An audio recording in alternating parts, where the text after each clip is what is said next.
Welcome friends to this series of learning AWS databases. So in the last lecture, we created a RDS MySQL database, which was a multi-AV DB instance kind of instance. Which actually was having one primary database along with a standby DB cluster, along with a standby DB instance in a different AZ, and that provides high availability and data redundancy. But the standby DB instance doesn't support the connections for read workload. So if you have missed that particular video, we are highly recommending you to watch the video so that this video will be interesting for you. So in this particular video, we are going to use the standby DB instance to do the failover, and we are going to failover the standby DB instance to the primary DB instance so that we can connect to the X standby database, which will be the primary database, to practice the failover activity. So when we need actually this failover, so whenever the zone where the primary DB instance is actually hosted, for some reason that zone or availability zone becomes unavailable. For example, there may be some kind of unplanned event like electronic failure or the hardware failure, or maybe some disaster happens like the earthquake or something happens with that particular availability zone, and the primary DB instance where the database is actually hosted is not available. So at that particular moment, what AWS will do, it will fail over the database to the standby zone so that the database will be available without having any experience like database outage. So we will avoid the database unavailability due to the failure or due to these disaster in a particular location. So this will guarantee the high availability of this particular database. So normally we can't do these kind of failover manually, but in some cases we can do the disaster recovery practice so that we can ensure ourselves that whenever this kind of disaster will happen, really we can be protected to run the database from some another zone. All right, so let's get started. So this is our AWS Management Console, and we are on RDS dashboard. And this is a sample database we created last time. The database is right now on US East 1A.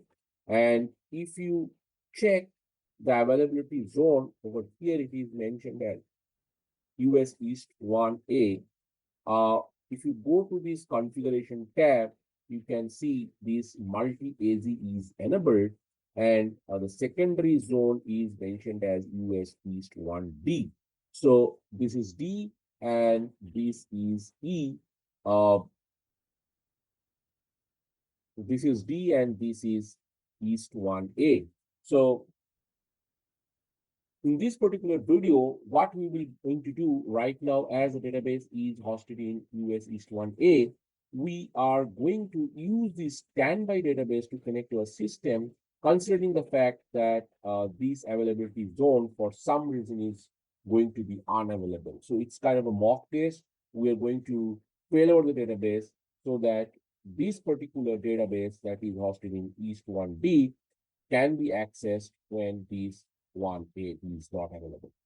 So in order to do that, we will also check whenever this failover will be continued, whether we can access the database or not. And also we will ensure that whether there is any data loss due to this activity. So first and foremost thing, what we will do, we will connect to this particular instance. We will insert some data. We will create some tables and insert some data. And whenever this failover will be conducted, we will make sure that the data, whatever will be inserted before this failover, are still available and intact, and we can ensure that there is no data loss due to this failover activity. All right. So this is our cloud shell. So what we will do, we will actually connect to this database. So what we will do, MySQL -h, and we will copy this endpoint, and we will provide this endpoint over here. Our user ID is root, and we will provide the password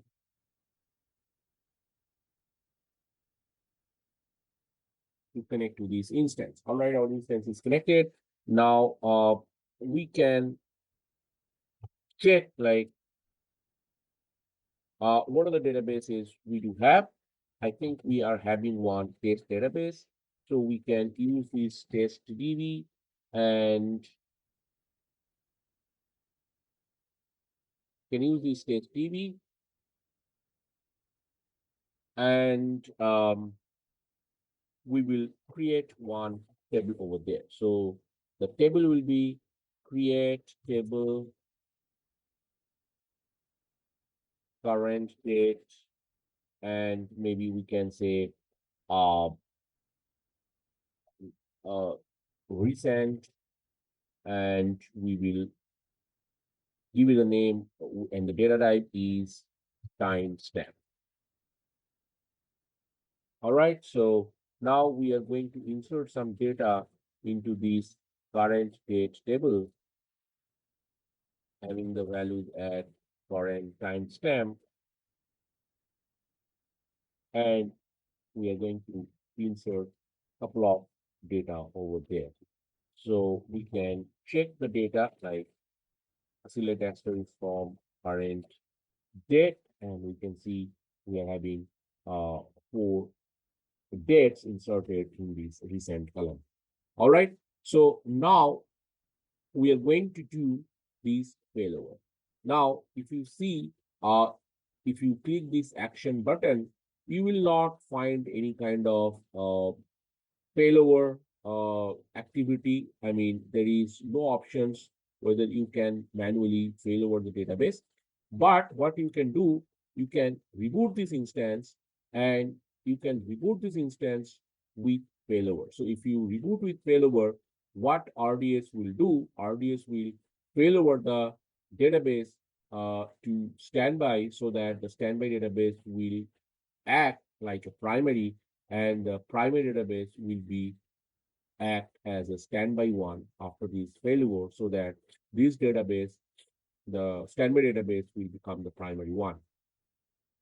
So we are still connected to this session, and we are going to perform this failover. So this time it is being rebooted. Now let's see if we can connect to this particular database. So I'm just going to fire the same command and going to provide the root password. And I'm just seeing that this time we are just able to, we are just waiting to get the connection back.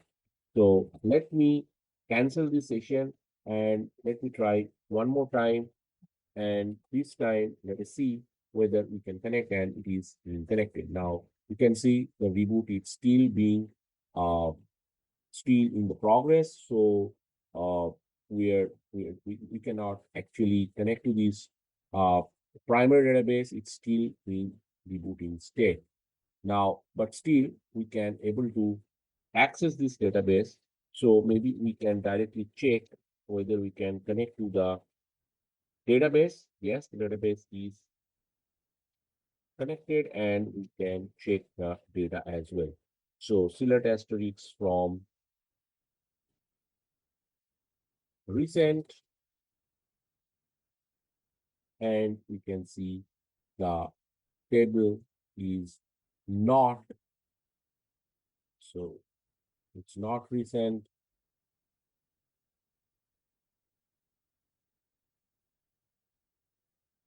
its current date. All right, so we can see all four rows are actually, uh, we can see that all four rows are there intact, so there is no data loss happen through this failover activity. We can even insert these one more data in this particular table, and we can see the right is also being performed. So right now we are having 5 rows. If we check this particular database, right now this database is in available state. Now, if you go to this database, now you can see that this database is still showing as US East 1A as a primary region. And if we go to this configuration, we can see the secondary region is 1D. Now, let's wait for some time so that this region gets reflected properly, and we can see.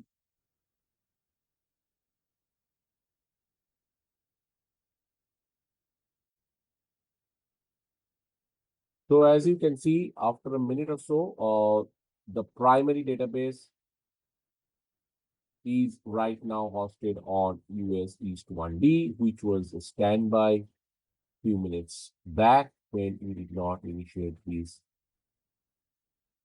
failover. Now, if you check this configuration, you can see that this particular database is having the secondary zone as US East 1A, which was a primary few weeks back before the failover was initiated.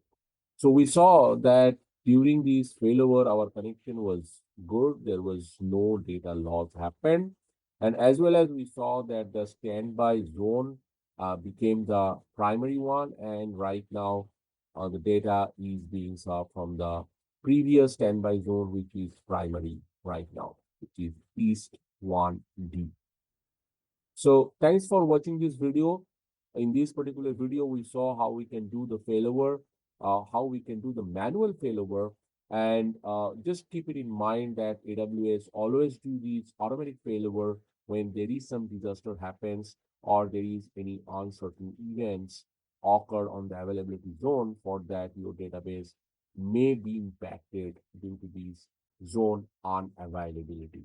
So this is how your outage on this particular database is avoided. So thanks for watching this video, and in the upcoming video, we will play around more. We will see how we can use the secret manager to store the database secrets, because in this particular database, we see our username and password was given by uh, the database administrator during creation of the database. And also we can see how we can use the secret manager to manage these user ID password for better security. And as well as in the upcoming lecture, we will see how we can use the IAM role to authenticate some user rather than by classic user ID and password mechanism to have these credentials to log into the database. So stay tuned. See you in the next lecture. Till then, take care. Goodbye, and thank you.